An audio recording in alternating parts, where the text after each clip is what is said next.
मैं रवि रंजन आप सभी का अपने संस्थान के YouTube channel teacher select academy पर आप सभी का स्वागत करते हैं।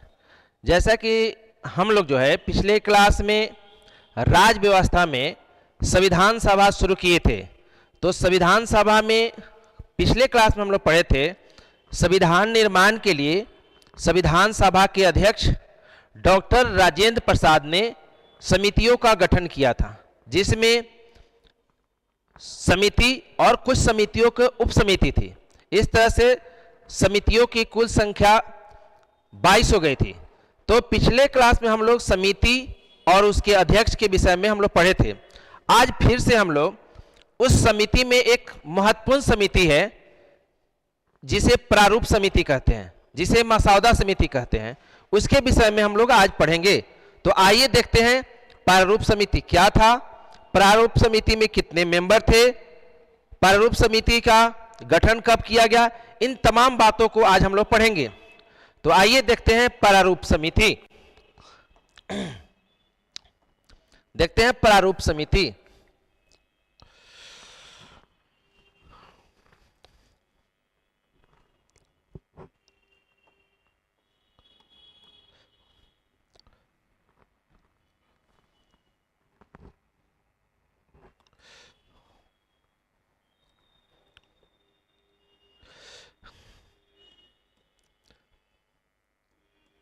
प्रारूप समिति,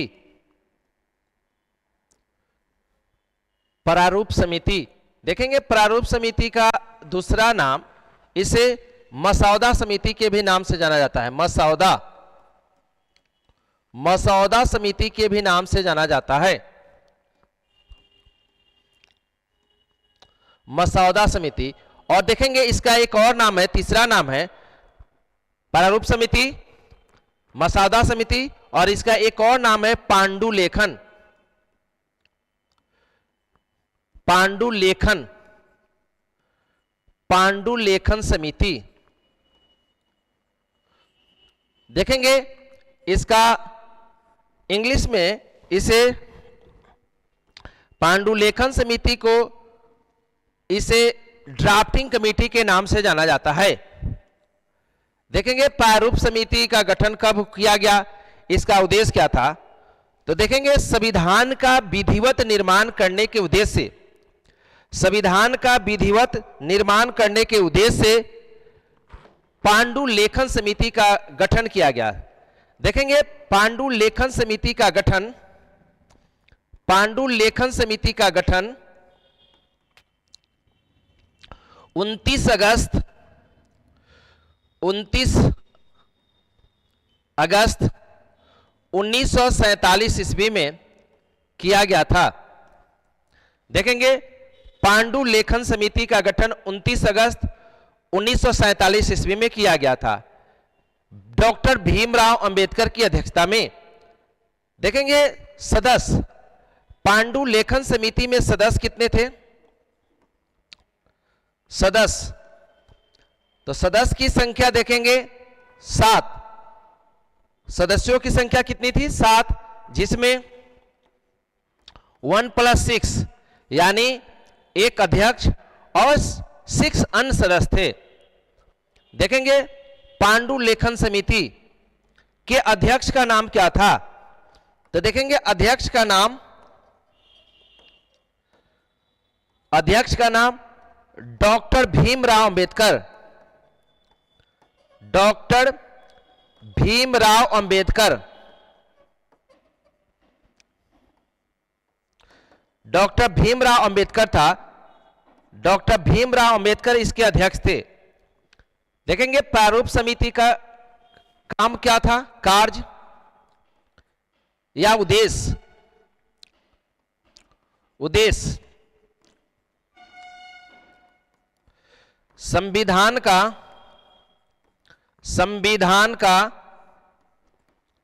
विधिवत निर्माण कैसे किया जाए उसके लिए ड्राफ्ट करना। विधिवत निर्माण कैसे किया जाए, विधिवत निर्माण कैसे किया जाए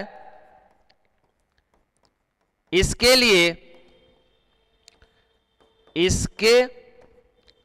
लिए प्रारूप तैयार करना।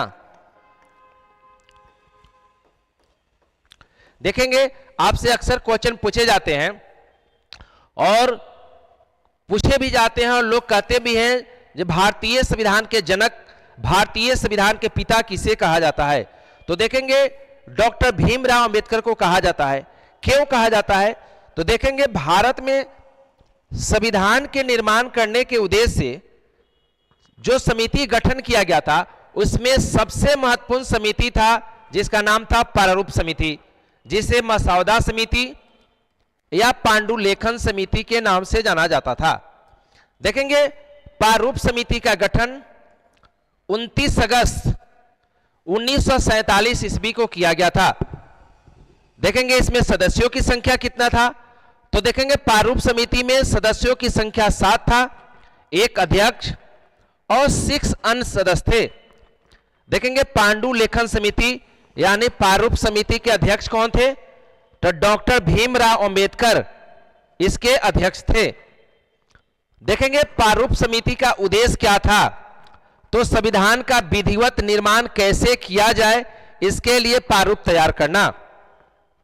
देखेंगे प्रारूप समिति में जो 7 मेंबर थे अध्यक्ष सहित, वो कौन कौन थे? यहां से क्वेश्चन आपसे पूछ लिए जाते हैं। तो आइए देखते हैं वो 7 मेंबर कौन थे। तो देखेंगे doctor Bhimrao Ambedkar, doctor Bhim Rao Ambedkar, doctor Bhimrao Ambedkar. देखेंगे भीमराव अंबेडकर जो कि अध्यक्ष थे। उसके बाद देखेंगे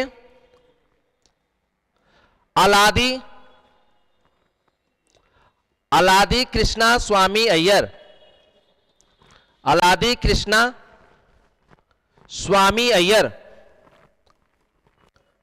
स्वामी अय्यर।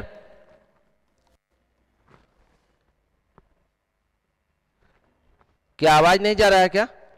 ठीक है। देखेंगे प्रारूप समिति में अध्यक्ष सहित 7 मेंबर थे। अध्यक्ष थे डॉक्टर भीमराव अंबेडकर, उसके बाद अन्य सदस्य में थे Alladi Krishnaswami Iyer, D P Khaitan, D P Khaitan, D P Khaitan. उसके बाद थे B M Mitter, B M Mitter, B M Mitter. उसके बाद थे N Gopalaswami Ayyangar, N Gopalaswami Ayyangar. आप लोग भी नाम लिखेंगे। प्रारूप समिति में 7 मेंबर थे। डॉक्टर भीमराव अंबेडकर अध्यक्ष थे, अलादी कृष्णा स्वामी अयंगर जो है अलादी Krishnaswami Iyer, D P Khetan, N Gopalaswami Iyengar, BM मीतर, Mohammad Sadullah,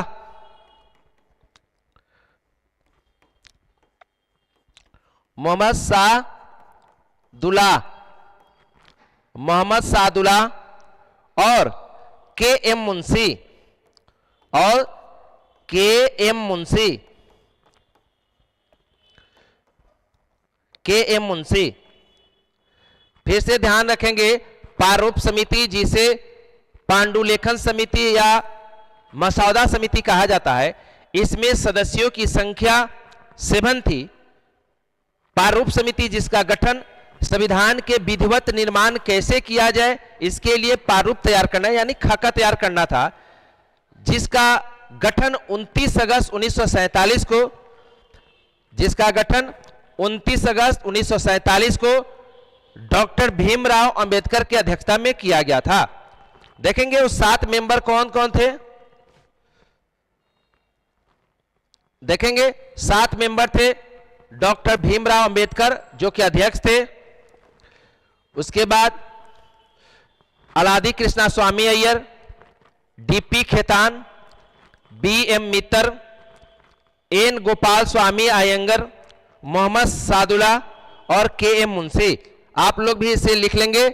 कभी कभी आपको एग्जाम में पूछे जाते हैं, 4 नाम दे दिए जाते हैं और क्वेश्चन पूछ लिया जाता है कौन प्रारूप समिति के सदस्य थे, कौन प्रारूप समिति के नहीं थे, प्रारूप समिति के संबंध में कौन सा कथन सत्य है, प्रारूप समिति के संबंध में कौन सा कथन असत्य। ऐसे ऐसे आपको एग्जाम में क्वेश्चन पूछे जाते हैं।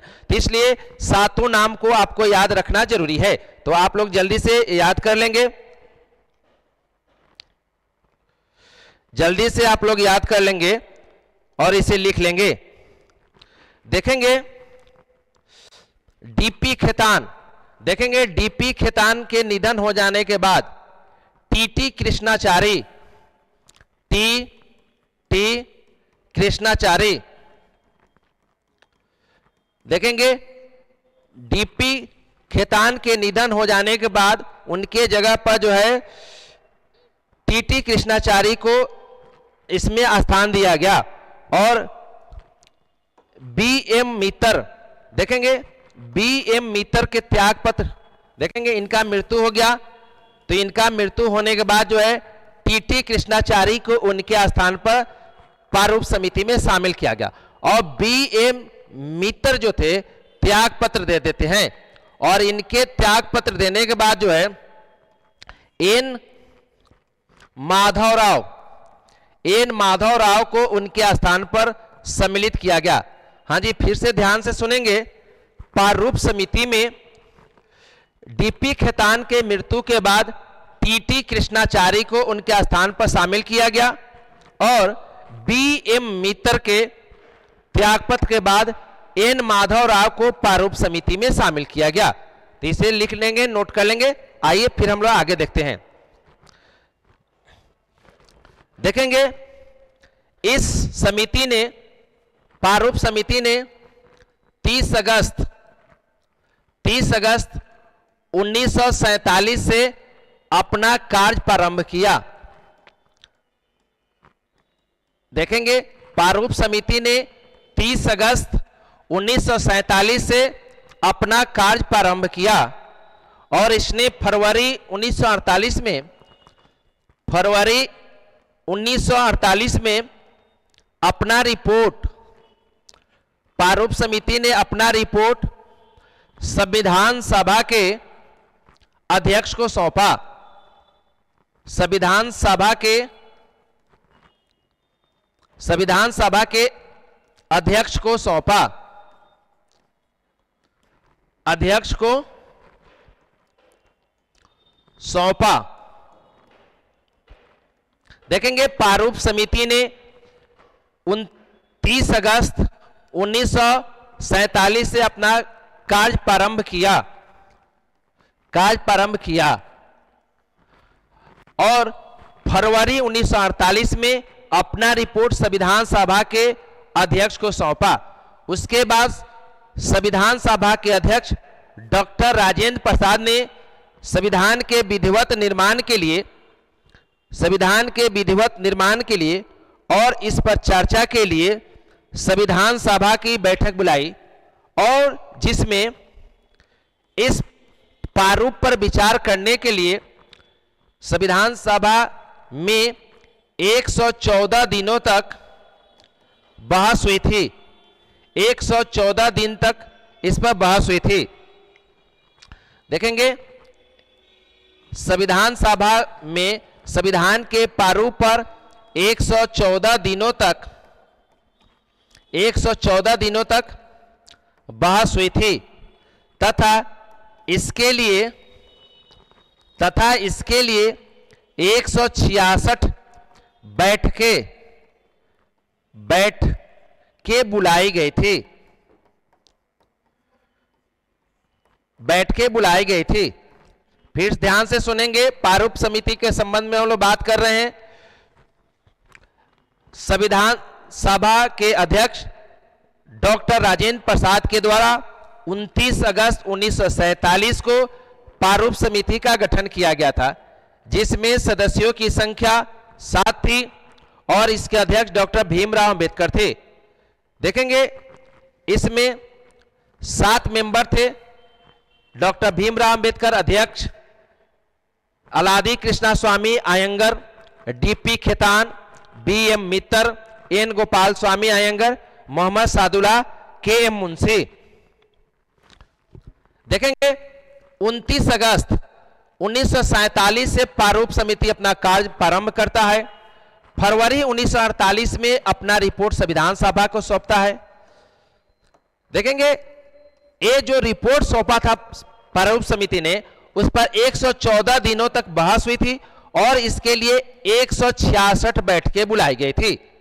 उसके बाद देखेंगे संविधान के प्रारूप पर 3 वाचन हुए थे। देखेंगे संविधान के प्रारूप पर संविधान के प्रारूप पर 3 वाचन हुए थे। 3 वाचन हुए थे। देखेंगे संविधान के प्रारूप पर 3 वाचन हुए थे। देखेंगे प्रथम वाचन है 4 नवंबर 1948 से। प्रथम वाचन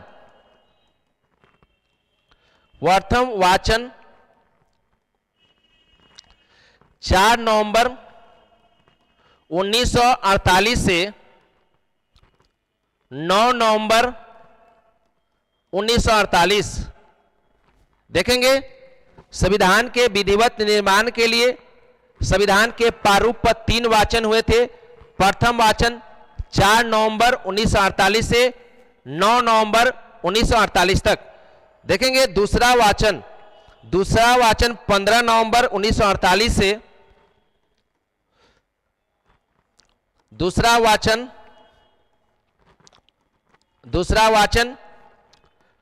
15 नवंबर 1948 से 17 अक्टूबर 1949 तक। 17 अक्टूबर 1949 तक 3 वाचन हुए थे, जिसमें पहला वाचन 4 नवंबर 1948 से 9 नवंबर 1948, दूसरा वाचन 15 नवंबर 1948 से 17 अक्टूबर 1949। तृतीय वाचन देखेंगे, तृतीय वाचन जो है 17 नवंबर 1949 से तीसरा वाचन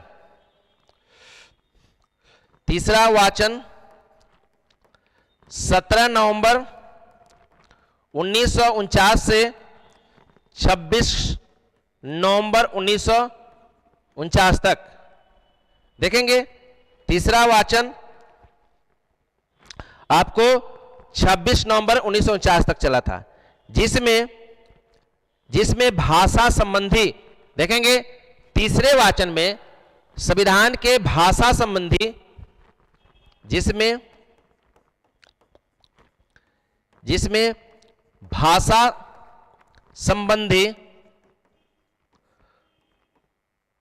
त्रुटियों को, भाषा संबंधी अशुद्धियों को दूर किया गया।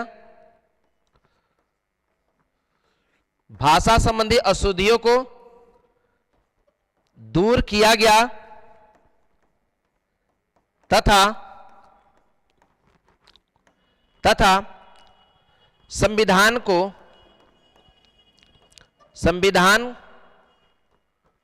अंतिम रूप दिया गया देखेंगे संविधान के विधिवत निर्माण के लिए जो ड्राफ्टिंग कमेटी का गठन किया गया था, उसके प्रारूप पर 3 वाचन हुए। देखेंगे पहला वाचन जो है 4 नवंबर 1948 से 9 नवंबर 1948 तक। द्वितीय वाचन 15 नवंबर 1948 से 17 अक्टूबर 1949 तक। देखेंगे तीसरा वाचन जो था 17 नवंबर 1949 से 26 नवंबर 1949। तृतीय वाचन में देखेंगे भाषा संबंधी अशुद्धियों को दूर किया गया तथा संविधान को अंतिम रूप दिया गया। देखेंगे संविधान के अंतिम स्वरूप पर देखेंगे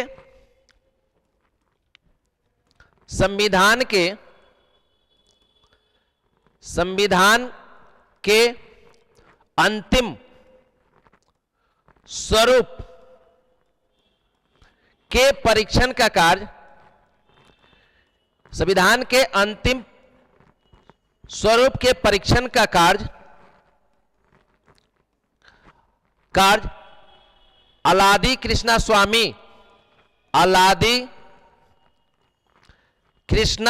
अय्यर समिति ने किया था। अलादी कृष्णा स्वामी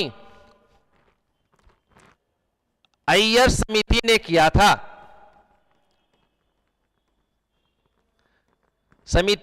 था। देखेंगे आपसे क्वेश्चन पूछे जाएंगे संविधान के अंतिम स्वरूप के परीक्षण का कार्य किसे सौंपा गया था, तो वह था अलादी कृष्णा स्वामी अय्यर समिति ने। देखेंगे प्रारूप समिति के अध्यक्ष डॉक्टर भीमराव अंबेडकर थे, लेकिन अंतिम स्वरूप के परीक्षण का कार्य अलादी कृष्णा स्वामी अय्यर समिति ने किया था। और इसके बाद भारत के संविधान को 26 नवंबर देखेंगे 26 नवंबर 1949 को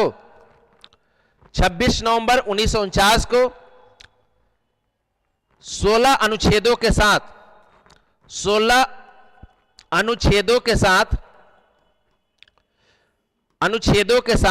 अंगीकृत किया गया।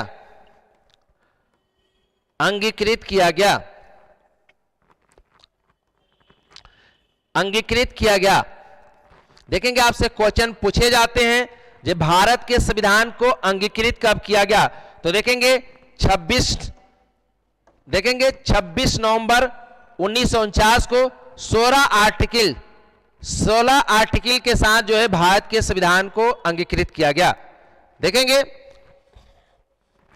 देखेंगे संविधान के अंतिम स्वरूप के परीक्षण के बाद 26 नवंबर 1949 को 16 अनुच्छेदों के साथ भारत के संविधान को अंगीकृत किया गया। देखेंगे इसमें अगले पॉइंट को देखते हैं। देखेंगे संविधान सभा की अंतिम बैठक 24 जनवरी 1950 को संविधान सभा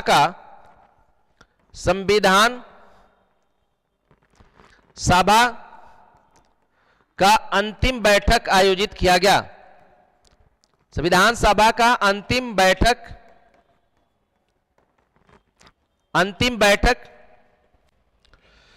आयोजित हुआ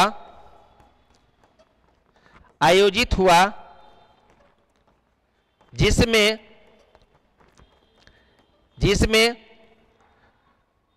संविधान के स्वरूप पर 284 सदस्यों ने हस्ताक्षर किया। आप लोग भी नोट करेंगे। देखेंगे 26 नवंबर 1949 को 16 अनुच्छेदों के साथ भारत के संविधान को अंगीकृत किया गया। देखेंगे 24 जनवरी 1950 को भारत का संविधान का अंतिम बैठक आयोजित हुआ जिसमें 284 सदस्यों ने हस्ताक्षर किया। देखेंगे 26 जनवरी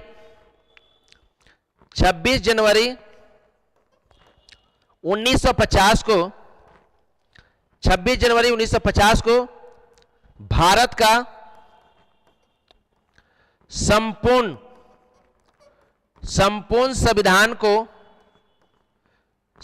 संविधान को लागू किया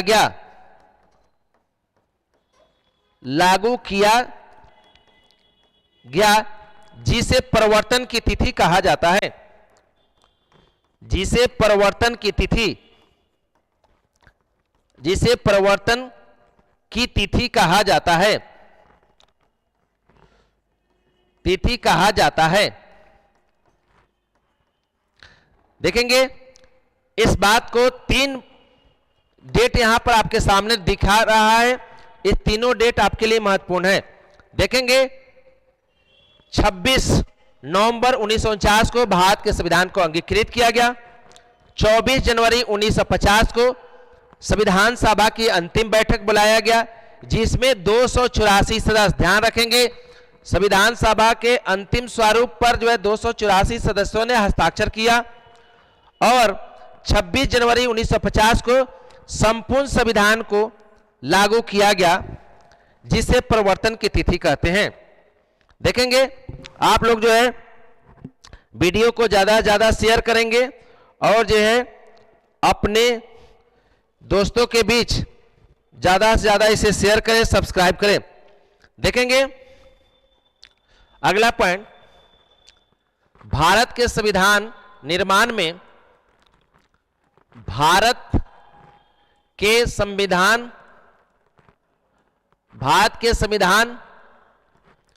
के निर्माण में 2 वर्ष 11 महीना 18 दिन, 2 वर्ष 11 महीना 18 दिन लगे तथा इसके निर्माण पर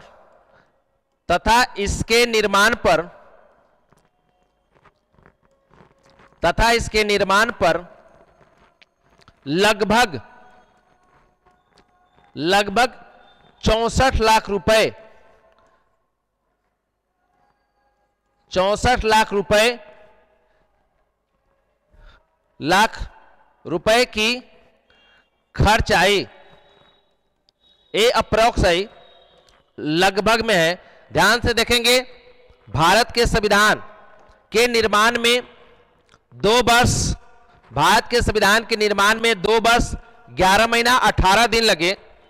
भारत के संविधान के निर्माण में 2 वर्ष 11 महीना 18 दिन लगे तथा इसके निर्माण पर लगभग 64 लाख रुपए की राशि खर्च हुई। देखेंगे भारत के संविधान में, मूल संविधान में जब बनके तैयार हुआ था, तो देखेंगे संविधान में अनुच्छेद, देखेंगे संविधान जब बन के तैयार हुआ तो भारत के संविधान में, मूल संविधान में 395 अनुच्छेद थे। अनुसूची, जिसे शेड्यूल के नाम से जाना जाता है, अनुसूची की संख्या 8 थी और भाग की संख्या 22 थी। लेकिन वर्तमान में लगभग 466 अनुच्छेद हैं। अनुच्छेदों की संख्या वर्तमान में कितनी है? तो लगभग 466 है। अनुसूची की संख्या कितना है? तो 12, और भाग की संख्या कितना है? तो 25। देखेंगे भाग की संख्या कितना है? 25। तो देखेंगे आपसे क्वेश्चन पूछे जाएंगे, मूल संविधान में अनुच्छेद की संख्या कितना था? तो 395। अनुसूची कितने थे? 8, और भाग कितने थे? 25। लेकिन वर्तमान में कितने हैं? तो वर्तमान में 466 आर्टिकल है, वर्तमान में 12 अनुसूची है और 25 भाग हैं। देखेंगे इस बार बीपीएससी में दरोगा में क्वेश्चन पूछे गए थे भाग के विषय में। तो देखेंगे संविधान के लागू होने के बाद भाग 4 क जोड़ा गया, 9 क जोड़ा गया, 9 ख जोड़ा गया और भाग 14 क जोड़ा गया। तो इस प्रकार से भाग की संख्या 26 होना जाना चाहिए, लेकिन भाग 7 को निरस्त कर दिया गया। इस तरह से भाग की संख्या कितनी है? 25। तो देखेंगे फिर से इसे ध्यान से सुनेंगे, फिर से हम आपको रिवीजन करा दे रहे हैं। देखेंगे संविधान के अंतिम स्वरूप के परीक्षण का कार्य अलादी कृष्णा स्वामी अय्यर समिति ने किया। 26 नवंबर 1949 को 16 अनुच्छेदों के साथ भारत के संविधान को अंगीकृत किया गया। 24 जनवरी 1950 को संविधान सभा की अंतिम बैठक बुलाई गई, जिसमें 284 सदस्यों ने हस्ताक्षर किया। 26 जनवरी 1950 को संपूर्ण संविधान को लागू किया गया, जिसे प्रवर्तन की तिथि कहा जाता है। नेक्स्ट देखेंगे, भारत के संविधान के निर्माण में 2 वर्ष 11 महीना 18 दिन लगे तथा इसके निर्माण पर लगभग 64 लाख रुपए की राशि खर्च हुई। देखेंगे मूल संविधान में अनुच्छेदों की संख्या 395, अनुसूची की संख्या 8 और भाग 22 थे, लेकिन वर्तमान में 466, 12 और 25 हैं। आप लोग जल्दी से इसे नोट कर लेंगे, फिर हम लोग आगे बढ़ते हैं। जल्दी से नोट कर लेंगे और जो है या स्क्रीनशॉट ले लेंगे आप। देखेंगे क्वेश्चन पूछे जाते हैं जे भारत का संविधान, देखेंगे क्वेश्चन क्या पूछे जाते हैं आपसे। भारत के संविधान जो है 26 नवंबर 1949 को बन के तैयार था, फिर भी भारत के संविधान को 26 जनवरी 1950 को क्यों लागू किया गया, यानी 26 नवंबर 1949 को अंगीकार किया गया।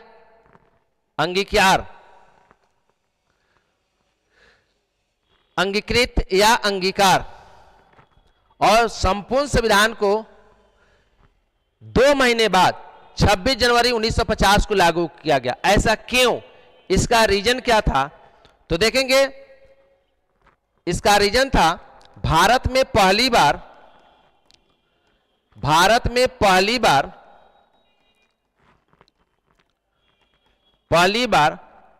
26 जनवरी 1930 ईस्वी में 26 जनवरी 1930 ईस्वी में रावी नदी के तट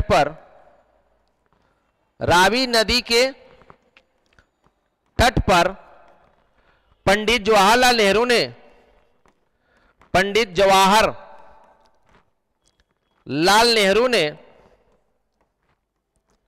नेहरू ने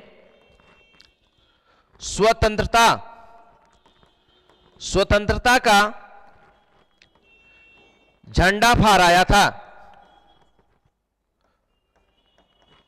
था। तब से हम लोग लगातार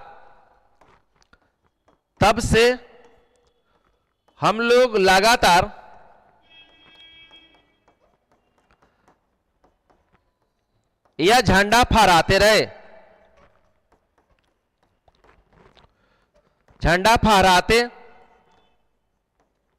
इसी दिन के महत्व को बरकरार रखने के लिए भारत के संविधान को 26 जनवरी 1950 को लागू किया गया, और इसी दिन भारत क्या बना? गणतंत्र बना। और इसीलिए देखते होंगे 26 जनवरी को भारत में गणतंत्र दिवस मनाया जाता है, और इस गणतंत्र के प्रथम व्यक्ति राष्ट्रपति होते हैं, और भारत के राष्ट्रपति जो है 26 जनवरी को झंडा फहराते हैं। आप लोग कमेंट बॉक्स में बताएंगे जो राष्ट्रपति 26 जनवरी को झंडा कहां फहराते हैं। तो देखेंगे ये आपका रहा, भारत के संविधान का निर्माण हो गया। देखेंगे क्वेश्चन पूछा जाता है संविधान दिवस कब मनाया जाता है और कब से, इसकी शुरुआत कब हुआ? तो देखेंगे 26 नवंबर को संविधान दिवस मनाया जाता है। 26 नवंबर को संविधान दिवस मनाया जाता है। नोट करेंगे 26 नवंबर को संविधान दिवस मनाया जाता है, और कब से? तो 2015 से। और साथ ही साथ 26 नवंबर को नेशनल लॉ डे राष्ट्रीय विधि दिवस के रूप में मनाया जाता है। आइए देखेंगे संविधान सभा से संबंधित कुछ महत्वपूर्ण तथ्य जो आपके एग्जाम में क्वेश्चन पूछे जाते हैं, कुछ महत्वपूर्ण बिंदु जिसे आप लोग नोट करेंगे। कुछ महत्वपूर्ण बिंदु, कुछ महत्वपूर्ण बिंदु।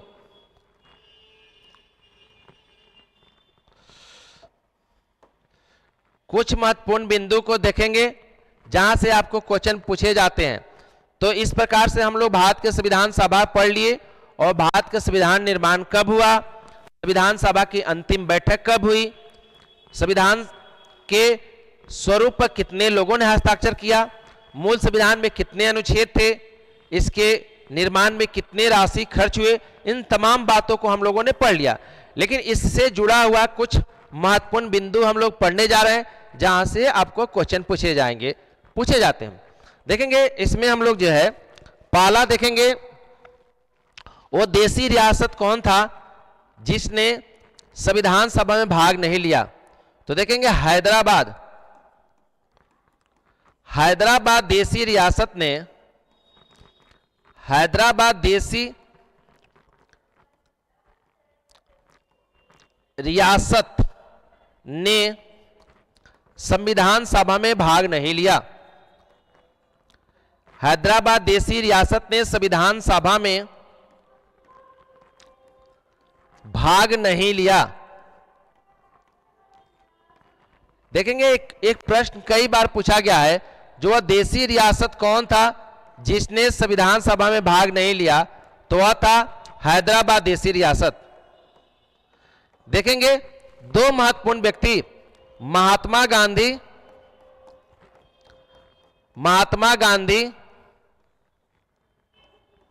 और मोहम्मद अली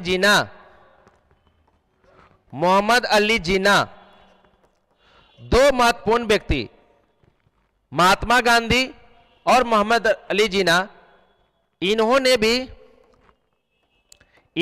भी संविधान सभा में भाग नहीं लिया।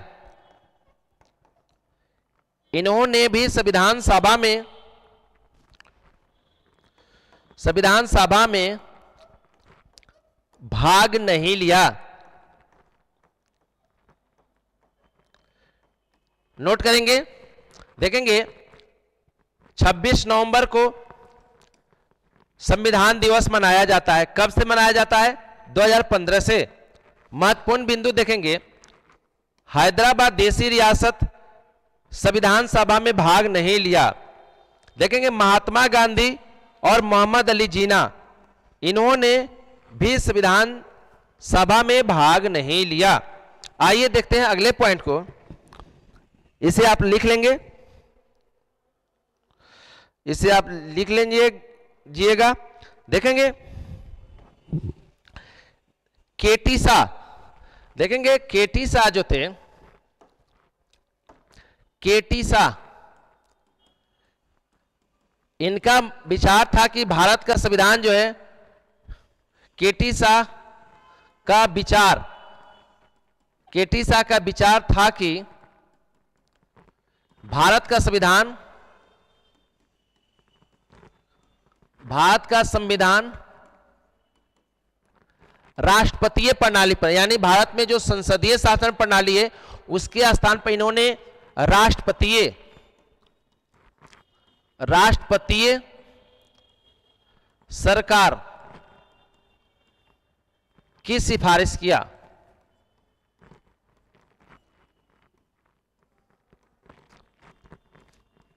देखेंगे संविधान सभा के विषय में जो केटी शाह थे, उनका विचार था कि भारत का संविधान जो है राष्ट्रपतीय सरकार होना चाहिए, जो कि ऐसा शामिल नहीं हुआ। भारत का संविधान संसदीय व्यवस्था पर है। देखेंगे उसके बाद संविधान सभा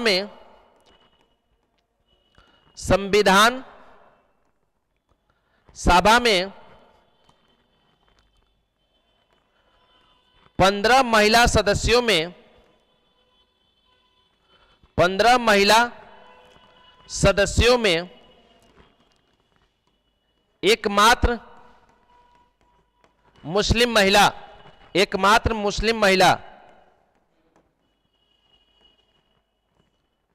देखेंगे संविधान सभा में 15 महिला सदस्य थी, उसमें एकमात्र महिला मुस्लिम सदस्य थी, उसका नाम था बेगम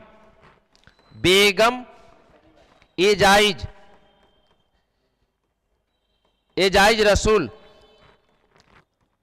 रसूल। देखेंगे संविधान सभा में एक आंग्ल भारतीय सदस्य थे,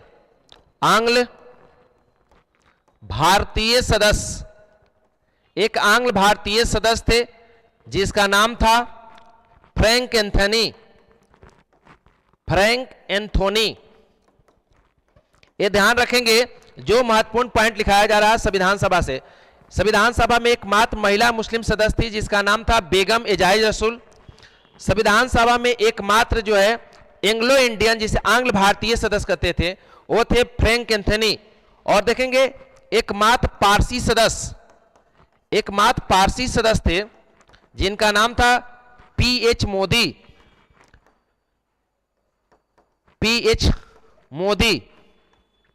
ध्यान से देखेंगे। उसके अलावा फिर से देख लेंगे, केटी शाह का मानना था कि भारत का जो संविधान है राष्ट्रपतीय सरकार होना चाहिए, जो कि ऐसा नहीं है। वर्तमान में भारत का जो संविधान है संसदीय व्यवस्था पर आधारित है। देखेंगे संविधान सभा में 15 महिला सदस्य थी, जिसमें एकमात्र महिला मुस्लिम सदस्य थी जिसका नाम था बेगम एजाइज रसूल। एंग्लो इंडियन सदस्य थे जिसका नाम था फ्रैंक एंथोनी, और एक पारसी सदस्य थे जिसका नाम था पीएच मोदी। और आपके बिहार टीचर के एग्जाम देने वाले ध्यान रखेंगे, इस 15 महिला सदस्यों में एकमात्र महिला सदस्य थी जो कि बिहार से थी, उसका नाम क्या था? तो देखेंगे संविधान सभा में, नोट करेंगे, संविधान सभा में एक मात्र महिला सदस्य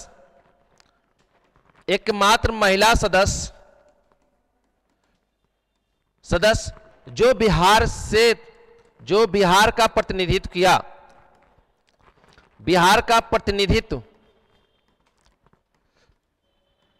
उसका नाम था सरोजनी नायडू। याद रखेंगे, सरोजनी नायडू बिहार से चुनकर गई थी। भले बिहार के रहने वाली नहीं थी, लेकिन संविधान सभा में बिहार से चुनकर गई थी। और ध्यान रखेंगे संविधान सभा में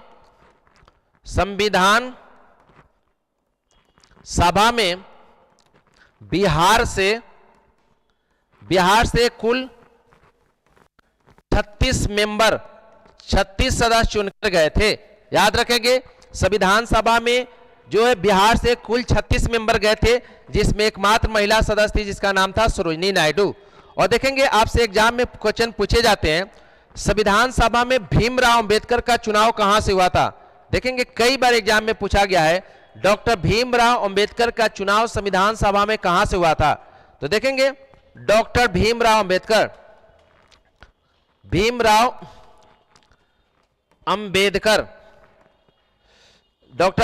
अंबेडकर का जो है चुनाव प्रारंभ में, देखेंगे प्रारंभ में जो है वो चुनाव लड़े थे महाराष्ट्र के पुणे सीट से, जहां से हार गए थे। तब उन्हें बंगाल से जिताया गया था, लेकिन भारत और पाकिस्तान के विभाजन होने के बाद जो पूर्वी बंगाल, जो आज बांग्लादेश के नाम से जाना जाता है, वो पाकिस्तान का भाग बन गया था। तो उन्हें फिर से पुणे सीट से एम.आर. जयकर को त्याग दिलाकर उन्हें बंबई से जिताया गया था। बंबई के पुणे सीट से दोबारा जिताया गया। देखेंगे आपसे क्वेश्चन पूछा जाएगा, ध्यान से सुन लेंगे। अगर ऑप्शन में दोनों देता है और पूछता है डॉक्टर भीमराव अंबेडकर का चुनाव संविधान सभा में कहां से हुआ था, तो आप मानेंगे पुणे यानी बंबई महाराष्ट्र, जो भी दे रहा है वहां मारेंगे। लेकिन अगर नहीं देता है, तब बंगाल रहता, तब बंगाल मारेंगे। तो देखेंगे संविधान सभा के विषय में एक महत्वपूर्ण बिंदु था। एक और बात, जैसे क्वेश्चन पूछा जाता है भारत के संविधान को अपने हाथों से किसने लिखा था, आप लोग जल्दी से कमेंट बॉक्स में जवाब देंगे। भारत के संविधान को बहुत सारे लोग जो है डॉक्टर भीमराव अंबेडकर बता रहे होंगे, आप लोग बताएंगे भारत के संविधान को, भारत के संविधान को, भारत के संविधान को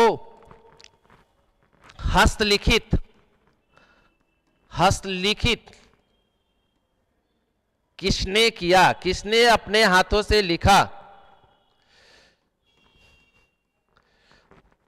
तो देखेंगे आंसर होगा डॉक्टर प्रेम बिहारी रायजादा, डॉक्टर प्रेम बिहारी रायजादा। देखेंगे इनसे संबंधित एक रोचक कहानी है। जब भारत के संविधान का जो प्रारूप तैयार हो चुका था, तो पंडित जवाहरलाल नेहरू डॉक्टर प्रेम बिहारी रायजादा से मिलते हैं और उनसे कहते हैं जब आपने भारत के संविधान को लिख देंगे अपने हाथों से, क्योंकि डॉक्टर प्रेम बिहारी रायजादा का जो है राइटिंग बहुत अच्छा था। तीनों ने कहा हाँ लिख देंगे, लेकिन पंडित जवाहरलाल नेहरू ने पूछा इसका फी क्या लेंगे? तो उन्होंने बोला एक शर्त है। वो शर्त क्या है? जे संविधान के प्रत्येक पेज पर मेरा नाम होना चाहिए और संविधान के अंतिम पेज पर मेरे दादाजी का नाम होना चाहिए। और पंडित जवाहरलाल नेहरू ने उनके शर्त को मान लिए और आपको जानकर ताजुब होगा, आज भारत के संविधान के प्रत्येक पेज पर डॉक्टर प्रेम बिहारी रायजादा का नाम है और अंतिम पेज पर इनके दादाजी का नाम है। भारतीय संविधान के जनक भीमराव अंबेडकर को कहा जाता है भारतीय संविधान के जनक, भारतीय संविधान के पिता, भारतीय संविधान के आर्किटेक्ट डॉक्टर भीमराव अंबेडकर को कहा जाता है। लेकिन अगर आपसे क्वेश्चन पूछता है जब भारत के संविधान को अपने हाथों से किसने लिखा, तो जो है डॉक्टर प्रेम बिहारी रायजादा। ठीक है, तो इस प्रकार से संविधान सभा आज हम लोगों के समाप्त हो गए। संविधान सभा से संबंधित जितने महत्वपूर्ण बातें थे, जितने महत्वपूर्ण पॉइंट थे, हम आप लोगों को विस्तार पूर्वक बताए। फिर अगले क्लास में हम लोग जो है संविधान के स्रोत पढ़ेंगे, तो आप लोग भी पढ़ लेंगे और क्वेश्चन पूछेंगे। और अगले क्लास में मिलते हैं, तब तक के लिए इतना ही, धन्यवाद।